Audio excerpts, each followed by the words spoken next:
সবাইকে স্বাগত দীপ্ত সংবাদে, সাথে রয়েছে দোলা ডলরেস। বিএনপির অন্যতম নির্বাচনী অঙ্গীকার খাল খনন কর্মসূচির উদ্বোধন করেছেন প্রধানমন্ত্রী তারেক রহমান। দিনাজপুরের কাহারোল উপজেলা থেকে দুপুরে একযোগে দেশের 54টি বেশি খালের খনন কর্মসূচির উদ্বোধন করেন তিনি। এ সময় প্রধানমন্ত্রী বলেন, খাল খননকালে যত শক্তিশালী দখলদারি সামনে আসুক না কেন, তাদের ছাড় দেওয়া হবে না। সরকার কৃষিকে শক্তিশালী ভিত্তি হিসেবে গড়ে তুলতে চায় বলেও মন্তব্য করেন তারেক রহমান। এর আগে প্রধানমন্ত্রী সকালে রাজধানী থেকে বিমানযোগে সৈয়দপুর বিমানবন্দরে পৌঁছান। এরপর সড়ক পথে যান দিনাজপুর। সেখানে কাহারোল উপজেলার বলরামপুর সাহাপাড়া নামক স্থানে 12 কিলোমিটার খাল পুনঃখনন কাজের মাধ্যমে এ কর্মসূচির উদ্বোধন করেন প্রধানমন্ত্রী। সফরসূচি অনুযায়ী উদ্বোধনী অনুষ্ঠান শেষে প্রধানমন্ত্রী দিনাজপুর শহরের ফরিদপুর গোরস্থানে যাবেন। সেখানে নানা মরহুম ইস্কান্দার মজুমদার, নানি তৈবা মজুমদার এবং খালা খুরশিদ জাহান হক সহ নিকট আত্মীয়দের কবর জিয়ারত করবেন। এরপর স্থানীয় সুধীজন এবং রাজনৈতিক নেতাদের সঙ্গে ইফতারে অংশ নেবেন।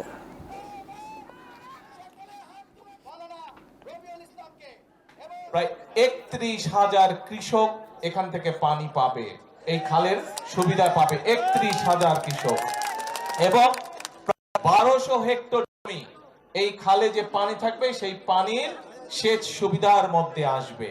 ৩.৫ লক্ষ মানুষ এই খালের পানির সুবিধা পাবে। এই খালের পানি বিভিন্ন ভাবে তারা ব্যবহার করতে পারবে। কৃষক ভাইদের কাছে আমরা, মা বোনদের কাছে যেরকম ফ্যামিলি কার্ড দিচ্ছি, কৃষক ভাইদের কাছে আমরা কৃষক কার্ড দিব, যাতে করে তাদের কাছে আমরা, তাদের পাশেও আমরা দাঁড়াতে পারি, তাদেরকে সহযোগিতা করতে পারি। এখনো শুরু হয়নি, ইনশাআল্লাহ আগামী মাস থেকে আমরা এটার পাইলট প্রজেক্টের কাজ শুরু করব। এবার কেওএসটিএল চট্টগ্রাম সংবাদ।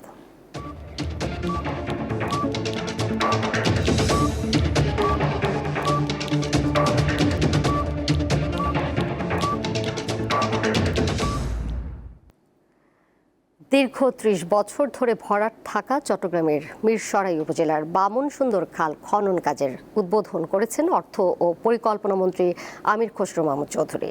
সোমবার আনুষ্ঠানিকভাবে এই কার্যক্রমের উদ্বোধন করেন তিনি। বিডিসির তত্ত্বাবধানে প্রাথমিক পর্যায়ে ৩ কিলোমিটার অংশ খনন করা হবে।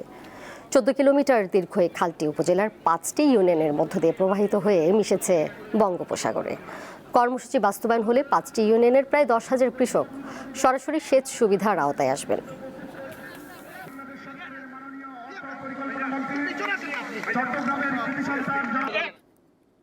যাচ্ছি পরের প্রসঙ্গে। পবিত্র লাইলাতুল কদর বা শবে কদর আজ। এই রাত সারা বিশ্বের মুসলমানদের কাছে অত্যন্ত মহিমান্বিত। ধর্মপ্রাণ মুসলমানরা এই রাতে ইবাদত বন্দেগীর মাধ্যমে কাটান। 20 রমজানের পর যে কোনো বিজোড় রাতে শবে কদর হতে পারে, তবে 26 রমজানের দিবাগত রাতেই শবে কদর আসে বলে আলেমদের অভিমত। শবে কদরের রাতে পবিত্র কুরআন অবতীর্ণ হয়েছিল। এই রাতকে কেন্দ্র করে পবিত্র কোরআনে আল কদর নামে একটি সূরাও আছে। শব অর্থ রাত বা রজনী, আর কদর অর্থ সম্মান, মর্যাদা, গুণ, সম্ভাবনা, ভাগ্য ইত্যাদি। শবে কদরের আরবি অর্থ হলো লাইলাতুল কদর। পবিত্র শবে কদরের রাতে মহানবী হযরত মুহাম্মদ সাল্লাল্লাহু আলাইহি ওয়াসাল্লামের অনুসারীদের সম্মান বৃদ্ধি এবং মানব জাতির ভাগ্য পুনর্নির্ধারণ করা হয়। তাই মুসলমানদের কাছে এই রাত অতীব পুণ্যময় ও মহিমান্বিত। গুনাহ মাফ এবং অধিক সওয়াবের আশায় ধর্মপ্রাণ মুসলমানরা নফল ইবাদত, কুরআন তিলাওয়াত ও জিকির আজকারের মধ্য দিয়ে এই রাত অতিবাহিত করেন। অনেকে কবরস্থানে গিয়ে প্রয়াত স্বজনদের আত্মার মাগফিরাত কামনা করে দোয়া করেন।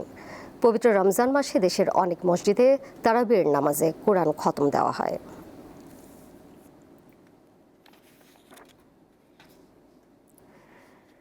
জাতীয় ঈদগাহে ঈদের প্রধান জামাত সকাল 8:30টায় অনুষ্ঠিত হবে।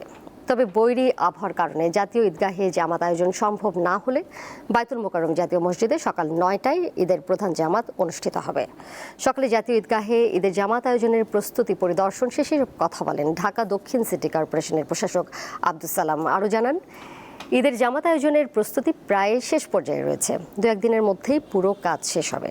জাতীয় ঈদগাহ ময়দানে রাষ্ট্রপতি, প্রধানমন্ত্রী, মন্ত্রিপরিষদের সদস্য ও প্রধান বিচারপতি সহ রাষ্ট্রের গুরুত্বপূর্ণ ব্যক্তিরা নামাজ আদায় করবেন।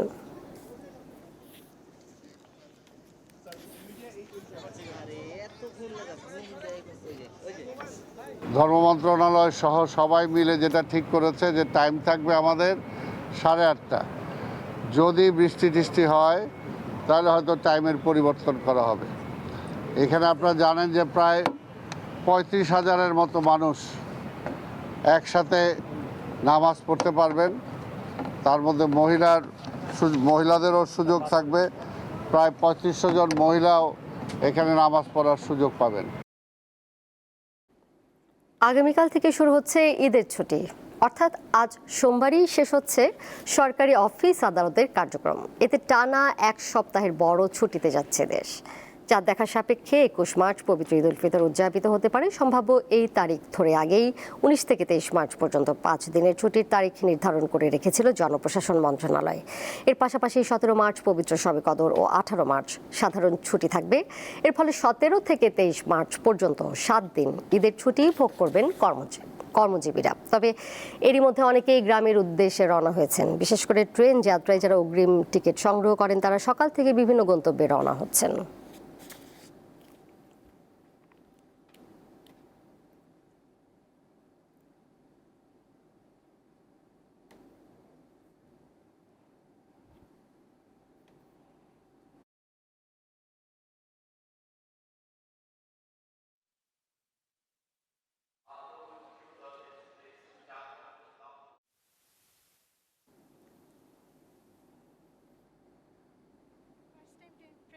ভালোই লাগতেছে। সরকার যে পদক্ষেপটা নিয়েছে অনলাইনে 100% টিকিট নিশ্চিত করা, এই কারণে আমরা প্ল্যাটফর্মে এসে বা স্টেশনে বা রেল স্টেশনে এসে আমাদের টিকিট কাটার জন্য কোনো ভোগান্তি হতে হচ্ছে না। ঈদ উপলক্ষে দাদু বাড়ি যাচ্ছে, ভালো লাগছে। আলহামদুলিল্লাহ আগের তুলনায় এখন অনেক ভালো করেছে। সকাল থেকে ঢাকা স্টেশন থেকে বিভিন্ন গন্তব্যে যে সমস্ত ট্রেন ছেড়ে গিয়েছে, প্রত্যেকটা ট্রেনই মানে অন টাইমে ঢাকা থেকে ছেড়ে যায়। দুই একটি ট্রেন একটু বিলম্বে ছেড়ে যায়, তার মধ্যে নীল সাগর এক্সপ্রেসটি 30 মিনিট বিলম্বে ঢাকা থেকে ছেড়ে যায়। আজকে ঈদ স্পেশাল ট্রেন ঢাকা থেকে দেওয়ানগঞ্জ বাজারের উদ্দেশ্যে ছেড়ে গিয়েছে। আজকে থেকে ঈদ স্পেশাল ট্রেনের চলাচল শুরু। এদিকে এই যাত্রায় সড়ক পথেও অনেকে রওনা করছেন। গাজীপুর থেকে বিস্তারিত জানাচ্ছেন সহকর্মী জাহাঙ্গীর আলম। আমরা এই মুহূর্তে রয়েছি গাজীপুরের কালিয়াকৈর চন্দ্রা ত্রিমোড় এলাকায়। এখানে 2-3 দিন আগে থেকে আসলে মহাসড়কে যাত্রীদের চাপ রয়েছে এবং যানবাহনের চাপ রয়েছে। আমরা যতটুকু বিভিন্ন কাউন্টারগুলোতে ঘুরে দেখেছি, সেখানে কিন্তু সবগুলো কাউন্টার বন্ধ রয়েছে। অর্থাৎ আগেভাগেই এই যাত্রীরা তাদের নিজ নিজ গন্তব্যে পৌঁছানোর জন্য তাদের টিকিট বুকিং করে রেখেছে। আজ যারা আসতেছে তারা কিন্তু টিকিট পাচ্ছে না এবং তারা বিভিন্ন যানবাহনে চলাচলের জন্য আসলে অপেক্ষা করতে হচ্ছে যে তারা কোন যানবাহন পাবে এবং সেটি অতিরিক্ত ভাড়া দিয়েই আসলে যেতে হচ্ছে বলে আমাদের যাত্রীরা জানিয়েছেন। তবে আমরা বেশ কয়েকটি কাউন্টারে ঘুরেছি, সেই কাউন্টারগুলোতে বন্ধ পেয়েছে এবং দু একটি খোলা থাকলেও তারা জানিয়েছে আগেভাগে আসলে সকল বাস বুকিং করা হয়েছে, এখন আর নতুন করে টিকিট বিক্রি করা হচ্ছে না। তবে কিছু লোকাল যানবাহন রয়েছে যেগুলোতে অতিরিক্ত ভাড়া দিয়ে যাত্রীরা যেতে হচ্ছে। তবে এখন পর্যন্ত মহাসড়কে তেমন জটলার সৃষ্টি হয়নি এবং স্বাভাবিকভাবে আসলে যানবাহন চলাচল করছে।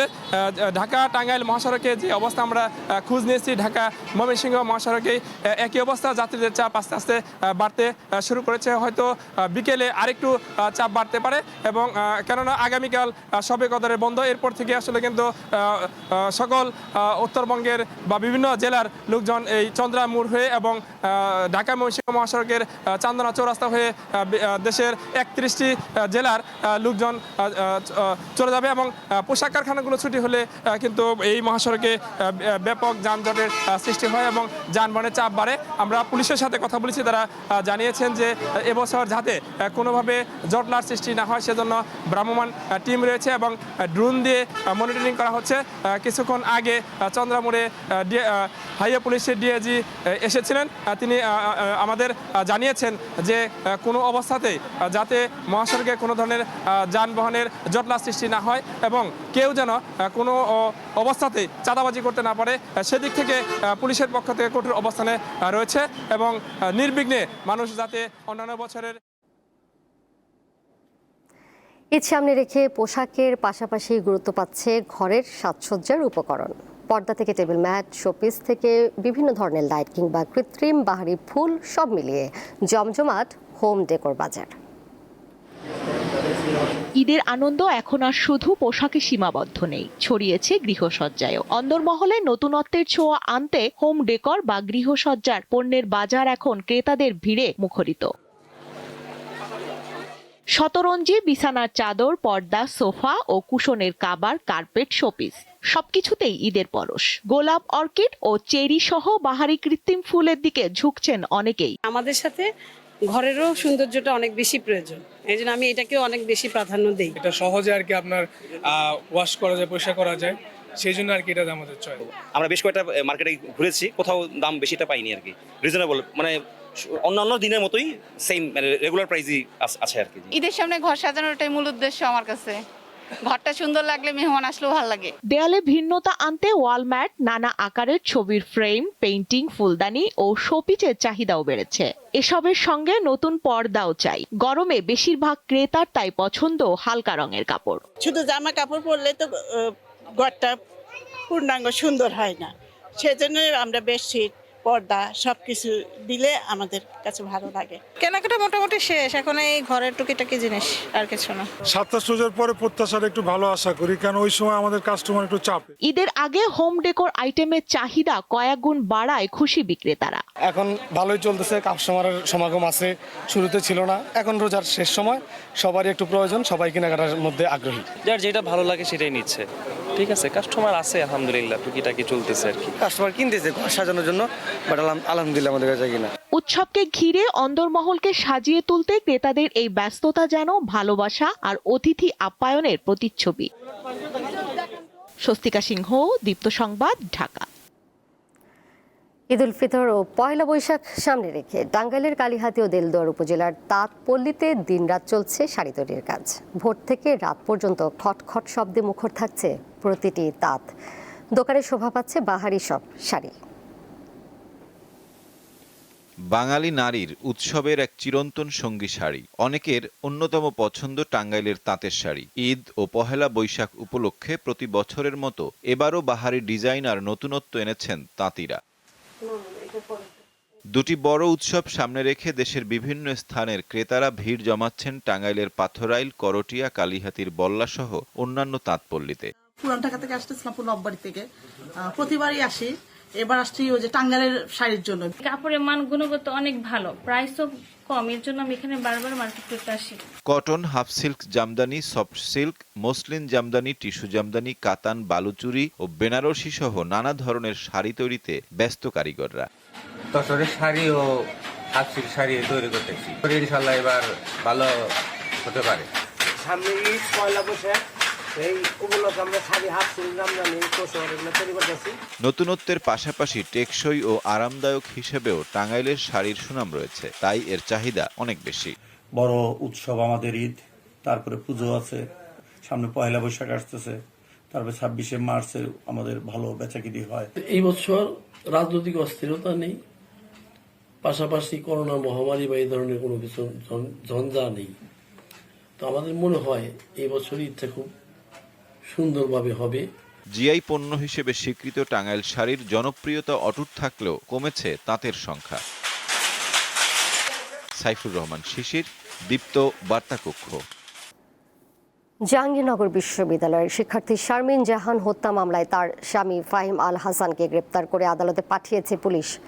সোমবার রাতে জিজ্ঞাসাবাদের জন্য 5 দিনের রিমান্ড আবেদন করা হয়। এর আগে রোববার রাতে আশুলিয়া থানায় মামলাটি দায়ের করেন শামীমের চাচা মনিরুল ইসলাম। পুলিশ জানায়, রোববার বিকেলে আশুলিয়ার ইসলামনগরের ভাড়া বাসা থেকে মাথায় আঘাতপ্রাপ্ত অচেতন অবস্থায় ওই নারী শিক্ষার্থীকে বিশ্ববিদ্যালয়ের মেডিকেল সেন্টারে নিয়ে আসেন স্বামী ফাহিম আল হাসান। পরে অবস্থা আশঙ্কাজনক হয় দ্রুত তাকে সাভারের এরিনা মেডিকেল কলেজ হাসপাতালে পাঠানো হলে কর্তব্যরত চিকিৎসক তাকে মৃত ঘোষণা করেন।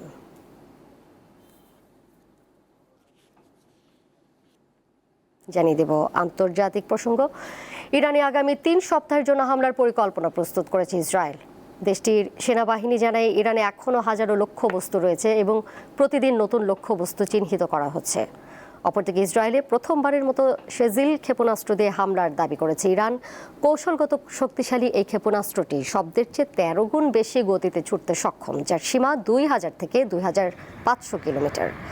ইসরায়েলে গেল 28 ফেব্রুয়ারি থেকে ইরানি হামলায় 15 জন নিহত হয়েছে বলে নিশ্চিত করেছে দেশটির জরুরি পরিষেবা সংস্থা। এদিকে সৌদি আরবের পূর্বাঞ্চলে 1.5 ঘন্টায় 37টি ড্রোন ধেয়ে গেছে বলে খবর পাওয়া গেছে, তবে সবগুলো ড্রোন প্রতিহতের দাবি করেছে সৌদি কর্তৃপক্ষ। ড্রোন সংক্রান্ত একটি ঘটনার জেরে বিশ্বের অন্যতম ব্যস্ত দুবাই আন্তর্জাতিক বিমানবন্দরে ফ্লাইট চলাচল সাময়িকভাবে স্থগিত করা হয়েছে। ভোরে ইরাকের বাগদাদ বিমানবন্দরেও ড্রোন ও রকেট হামলার ঘটনা ঘটেছে।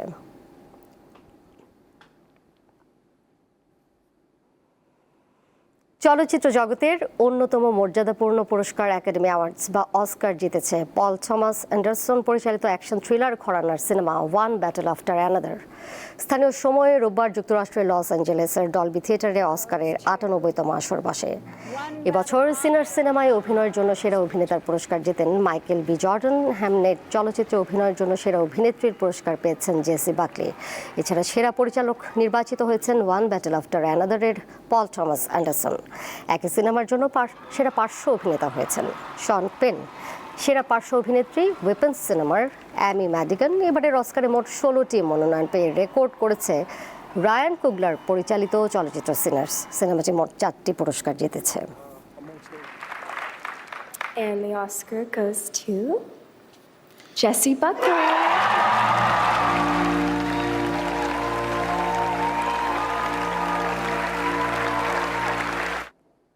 এবারে খেলার খবর। ওয়ানডে বিশ্বকাপের টিকিট কাটতে র্যাঙ্কিংয়ে 8-এ থাকতে হবে বাংলাদেশকে। তবে সাম্প্রতিক পারফরমেন্স বিচারে বেশ কঠিন ছিল মেহেদী মিরাজদের জন্য। পাকিস্তান সিরিজটা তাই বেশ চাপে কেটেছে তাদের। তাই তৃতীয় ম্যাচে দলে কোনো পরিবর্তন না করায় সৌম্য সরকারকে একাদশে জায়গা দিতে পারেনি বলে জানান টাইগার অধিনায়ক। 11 বছর আর 11 রান, দেশের ক্রিকেটে এই দুটি সংখ্যা এখন আশীর্বাদের মতো। গত এক বছরে 13টি ওয়ানডে খেলা বাংলাদেশ দল জয় পেয়েছে মাত্র 4টি। নিজেকে হারিয়ে আবারও খুঁজে ফেরা দলটির জন্য এটি বা কম কিসের? প্রেশার তো অবশ্যই ছিল, এবং বাট আমার বিশ্বাস ছিল যে ইনশাল্লাহ ম্যাচটা জিতবো। রিভিউটা আমরা ডিসকাস করে নিয়েছিলাম, লিটন ছিল, শান্ত ছিল, ওরা দুজন বলছিল যে রিভিউ আছে, আমরা রিভিউ নিয়ে নিই। শুরুটা উড়ন্ত হলেও পরের ম্যাচেই মুখ থুবড়ে পড়ে স্বাগতিকরা। দল নিয়ে আত্মবিশ্বাস থাকায় ষষ্ঠবারের মতো কোনো পরিবর্তন ছাড়াই সিরিজের শেষ ম্যাচ খেলতে নামে টাইগাররা। নো ডাউট সৌম্য সরকার লাস্ট সিরিজটা অনেক ভালো খেলেছে, বাট হয়তো কিছুদিন একটু সন্দেহ ছিল না।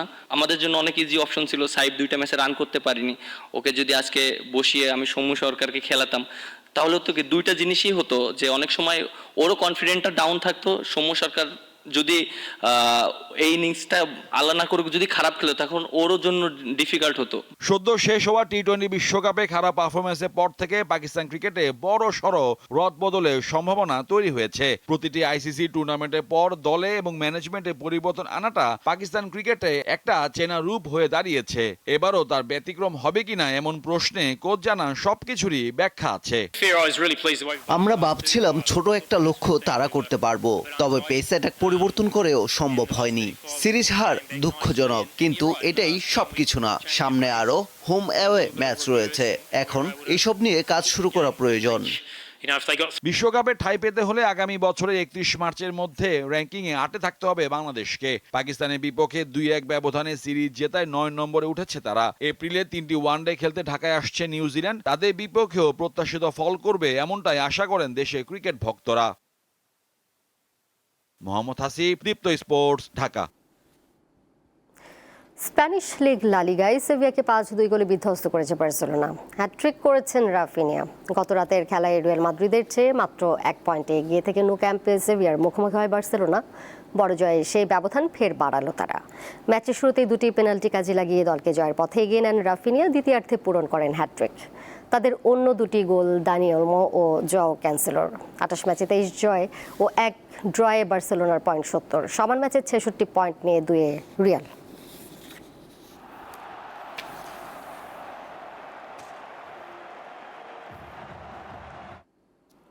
আর এই ছিল এখনকার মতো। পরের সংবাদ দেখবেন সন্ধ্যা 6:40। এছাড়াও আরও তথ্য এবং বিনোদনের নানা খবর জানতে যুক্ত থাকুন দীপ্ত ডিজিটাল প্ল্যাটফর্মে। ধন্যবাদ সবাইকে।